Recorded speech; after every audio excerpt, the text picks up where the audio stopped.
आज हम बात करेंगे 12th क्लास की इंडियन इकोनॉमिक डेवलपमेंट बुक से सेकंड चैप्टर की इंडियन इकोनॉमी फ्रॉम 1950 टू 1990, यानी जब देश आज़ाद हुआ, ब्रिटिशर्स हमारे कंट्री से गए, उस समय इकोनॉमी की हालत कैसी थी वो हमने पिछले चैप्टर में पढ़ा।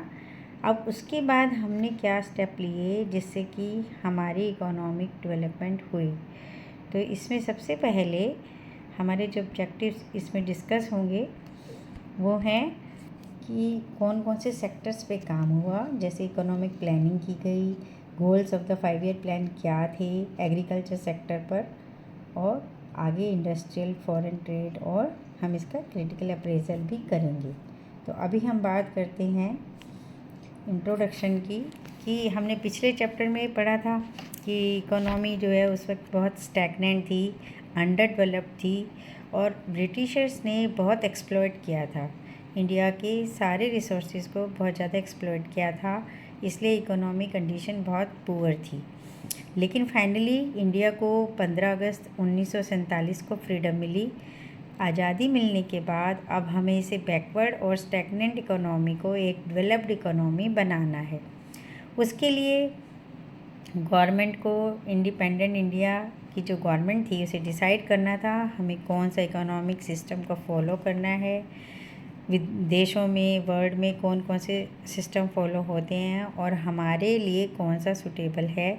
उसके लिए सबसे पहले सेंट्रल प्रॉब्लम पर ध्यान देना ज़रूरी है कि सेंट्रल प्रॉब्लम क्या हैं, किसी भी इकोनॉमी की सेंट्रल प्रॉब्लम्स क्या होती हैं।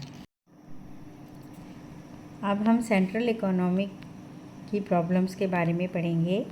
3 प्रॉब्लम्स होती हैं central problems of an economy, कि व्हाट टू प्रोड्यूस, यानी कि किस चीज़ का प्रोडक्शन किया जाए, combination of goods and services decide होनी है।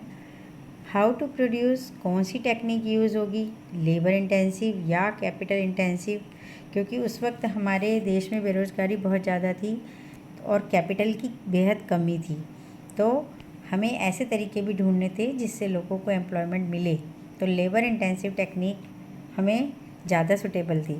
फिर था फॉर होम टू प्रोड्यूस, यानी कौन से पीपल ऑफ ग्रुप के लिए हमें प्रोडक्शन करना है, कौन उनको कंज्यूम करेगा गुड्स को, ये देखना था।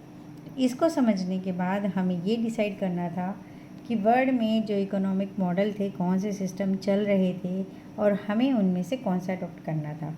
उस टाइम पे 3 सिस्टम थे इकोनॉमिक्स के, मेनली 2 सिस्टम ज़्यादा थे कि capitalist economy and socialist economy. Capitalist economy में means of production are owned, control and operated by the private sector, यानी प्राइवेट सेक्टर के पास ही ज़्यादा कंट्रोल रहता है उसके अंदर। तो मेन एग्जाम्पल इसका आता है यूएसए, अमेरिका। और दूसरी सोशलिस्ट इकोनॉमी, जिसमें इन सब में पूरा कंट्रोल गवर्नमेंट का रहता है, तो वो सोशलिस्ट इकोनॉमी, जिसका एक एग्जाम्पल था यूएसएसआर यानी रशिया। लेकिन हमने अडॉप्ट की एक मिक्स्ड इकोनॉमी, जिसमें पब्लिक सेक्टर यानी गवर्नमेंट सेक्टर और प्राइवेट सेक्टर के अलग अलग रोल अलॉट किए गए और मेजर कंट्रोल गवर्नमेंट के पास रहा, क्योंकि प्राइवेट सेक्टर का मोटिव प्रॉफिट मेकिंग होता है, लेकिन गवर्नमेंट को लोगों के वेलफेयर के लिए काम करने की भी ज़रूरत थी। लोगों की हालत बहुत ख़राब थी, बहुत पुअर थे, standard of living was very low, तो इसलिए हमने मिक्स्ड इकोनॉमी मॉडल को चुना। तो यही हमने इसमें डिस्कस किया है अभी। फिर है इकोनॉमिक प्लानिंग की ज़रूरत थी। अब मॉडल तो हमने चूज़ कर लिया, तो इकोनॉमिक प्लानिंग की ज़रूरत थी कि हम कैसे उस मिक्स्ड इकोनॉमी मॉडल को आगे बढ़ाएं, उसके लिए हम क्या करें। तो पहले प्लानिंग कमीशन बनाया गया इसके लिए, और प्लानिंग में सबसे ज़्यादा एक जो नाम सबसे ऊपर आता है वो है पीसी महालेनोबिस का। उनके आइडियाज़ का प्लानिंग में बहुत बड़ा रोल था, और इसके लिए योजना आयोग बनाया गया जिसने 5 ईयर प्लान्स आगे बनाए। उसके कुछ गोल्स थे। जब भी हम कोई प्लानिंग करते हैं तो हमारी गोल्स डिसाइडेड होने चाहिए कि हमें क्या करना है, हमारा क्या मकसद है, क्या इंटेंशन है, हमारी प्लानिंग से क्या रिज़ल्ट मिलना चाहिए। तो हमारे इसके 4 गोल्स 5 ईयर प्लान्स के मेनली थे, जिसे आप शॉर्ट में जेम्स के रूप में याद कर सकते हो। G for growth, E for equity, M for modernization and S for self reliance। Growth का मतलब था कि कंट्री की कैपिटल को, प्रोडक्शन को बढ़ाना है, गुड्स एंड सर्विसेज को इंक्रीज़ करना है। और इक्विटी का मतलब है कि बढ़ाना है मगर समानता के साथ, कि उसका बेनिफिट ग्रोथ का हर लोगों को, हर to each and every person को उसका बेनिफिट मिले और इनइक्वलिटी घटे, असमानता घटे, जो इनकम की असमानता है वो घटे और इक्विटी होनी चाहिए।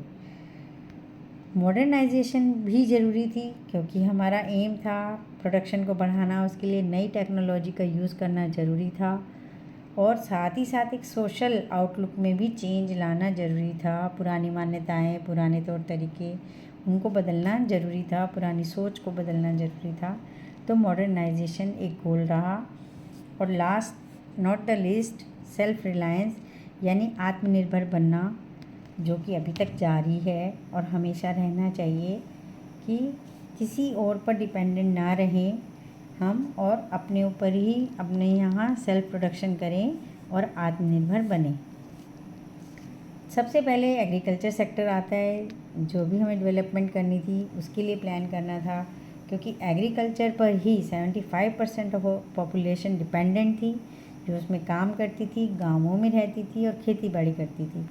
तो सबसे पहले उसकी प्रॉब्लम्स को देखना ज़रूरी था। तो हमें पता है कि वो बड़ी स्टैगनेंट थी, उसमें लो प्रोडक्टिविटी थी, उसमें क्या क्या और प्रॉब्लम्स थी उनको समझना था, जिसमें मेन पॉइंट्स आ जाते हैं आपके, वो लो प्रोडक्टिविटी।